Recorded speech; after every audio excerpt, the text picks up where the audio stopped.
Eh bien, aujourd'hui, à l'heure de la bonne nouvelle, nous allons découvrir celui qui peut nous permettre de repartir à zéro. Peut-être êtes-vous comme une de ces personnes qui se dit « Si c'était possible, j'aimerais tellement recommencer ma vie, repartir à zéro. » Eh bien, la Bible dit que non seulement c'est possible, mais que c'est même essentiel. C'est ce que Dieu veut pour chaque être humain, pour moi comme pour vous.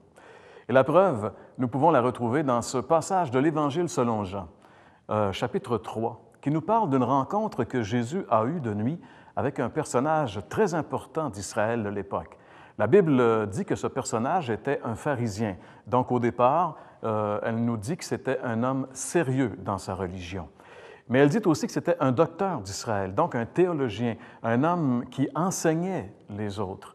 Et elle nous dit également que c'était un des chefs des Juifs. Donc, c'était aussi un personnage qui avait comme autorité sur le peuple et qui dirigeait le peuple. Donc, c'était un homme très important. Cet homme a été très influencé certainement par les paroles de Jésus, le ministère de Jésus, les foules que Jésus attirait, son enseignement, enfin, tout ce que Jésus faisait.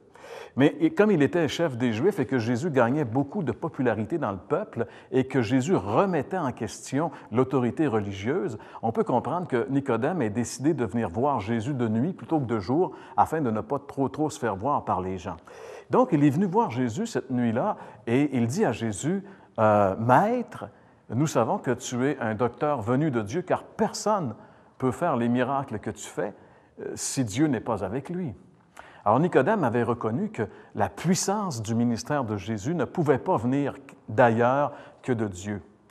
Et alors qu'il était en train de dire ça à Jésus, Jésus semble l'arrêter brusquement pour lui révéler quelque chose d'assez énigmatique. On peut lire ensemble, si vous le voulez bien, ces paroles de Jésus à Nicodème dans l'Évangile selon Jean, au chapitre 3 et le verset 3. Jésus lui répondit, « Vraiment, je te l'assure, à moins de naître d'en haut, personne ne peut voir le royaume de Dieu. » Jésus est en train de révéler à un expert de la religion en Israël une vérité fondamentale des plus importantes. À moins de naître d'en haut, de naître de nouveau, personne ne peut voir, c'est-à-dire saisir les choses du royaume de Dieu. Et devant cette parole de Jésus, Nicodème semble avoir eu une réaction assez rationnelle. C'est comme s'il avait tout compris au premier niveau. Et puis il dit à Jésus, voyons donc, un homme ne peut pas renaître une deuxième fois, un vieux comme moi ne peut pas retourner dans le ventre de sa mère pour renaître. Et Jésus renchérit à partir de ce moment-là parce qu'il voit bien que Nicodème n'a pas tellement saisi ce qu'il a voulu lui dire. Et Jésus lui dit ceci qu'on peut lire dans Jean chapitre 3, verset 5. « Vraiment, je te l'assure, reprit Jésus, à moins de naître d'eau, c'est-à-dire de l'Esprit, personne ne peut entrer dans le royaume de Dieu. » En réalité, Jésus est en train de dire à Nicodème, « Je t'ai parlé d'une naissance spirituelle, non pas d'une naissance physique. Il y a une autre vie, il y a un autre domaine, il y a une autre sphère dans laquelle les hommes sont appelés à évoluer, c'est la sphère spirituelle. Mais pour pouvoir y pénétrer, pour pouvoir saisir le monde spirituel, le royaume de Dieu, il faut naître d'en haut, c'est-à-dire il faut qu'il se passe dans notre vie quelque chose qui va nous permettre de naître dans ce monde spirituel, de devenir spirituel.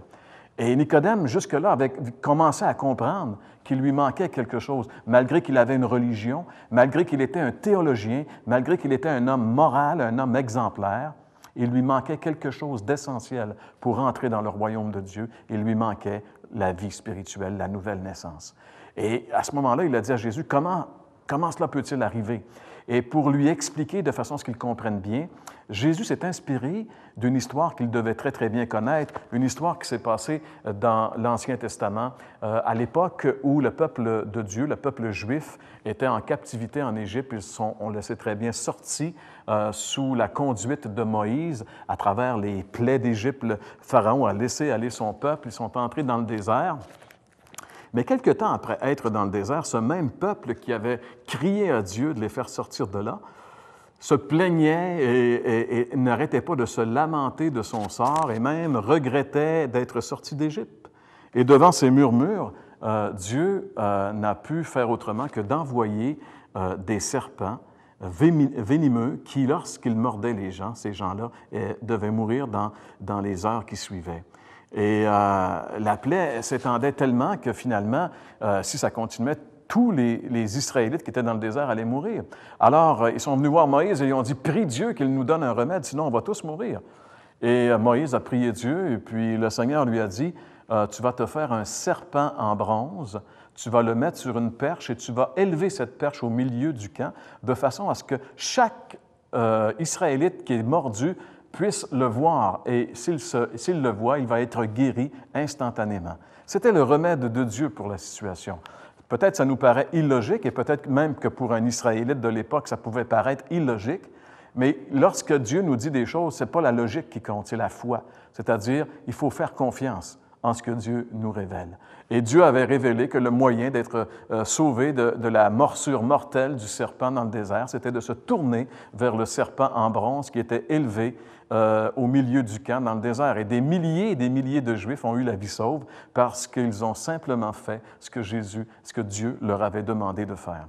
Alors Jésus s'est inspiré de cette histoire qui s'était passée dans le désert pour dire de la même façon que Moïse a élevé le serpent dans le désert, il faut que le Fils de l'homme, c'est-à-dire lui-même, Jésus, soit élevé afin que quiconque croit en lui ne périsse pas, mais qu'il ait la vie éternelle.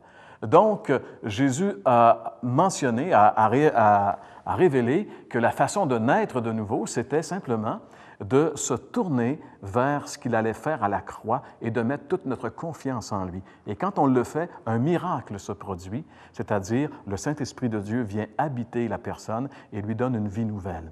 C'est d'ailleurs le cœur de l'Évangile. J'aimerais lire avec vous justement, c'est dans ce passage que Jésus a révélé à Nicodème ces paroles qu'on utilise très souvent, qui nous démontrent le plan de Dieu pour l'homme pécheur. Jean, chapitre 3, verset 16, qu'on peut lire ensemble, où il est dit, « Oui, Dieu a tant aimé le monde qu'il a donné son Fils, son unique, pour que tous ceux qui placent leur confiance en lui échappent à la perdition et qu'ils aient la vie éternelle. » Le jour où on se tourne vers la croix, le jour où on met toute notre confiance uniquement, totalement et entièrement en ce que Jésus a fait pour nous à la croix du Calvaire, le jour où on réalise que nous sommes pécheurs et qu'on n'a pas d'autre issue que de croire en Jésus qui, il y a 2000 ans, a été élevé sur la croix du Calvaire, le jour où on se tourne vers lui et qu'on l'invite dans notre vie, il se produit un miracle. On devient une nouvelle personne. On naît de nouveau. Et c'est ce que Jésus avait révélé à Nicodème ce jour-là. À moins de naître de nouveau,